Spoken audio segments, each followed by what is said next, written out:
लोहरदगा के पेसरार के तुईमू और हेसाग पंचायत के दर्जनों गांवों में 6 महीने बिजली नहीं है। इसे लेकर ग्रामीणों को भारी परेशानी का सामना करना पड़ रहा है। इसे लेकर ग्रामीणों के साथ जिला बीजेपी के कार्यकर्ताओं ने समाहरणालय के समक्ष धरना दिया।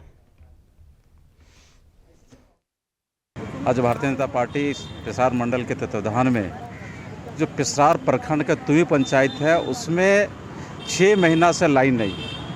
आप सोच लीजिए 6 महीना से लाइन नहीं है और वहाँ का परिवार कैसे रहता है, लोग कैसे रहते हैं। इसी के लेकर के आज डीसी कार्यालय के माध्यम से सरकार को संज्ञान में दे रहा है और हेमंत सोरेन को चेतावनी दे रहा है कि वहाँ के आम जनता है उसको यथाशीघ्र लाइन दिया जाए। और यहाँ पर जो स्थानीय मुख्यमंत्री हैं झारखंड का, वो बोलते हैं आदिवासी का राज है, आदिवासी का राज है।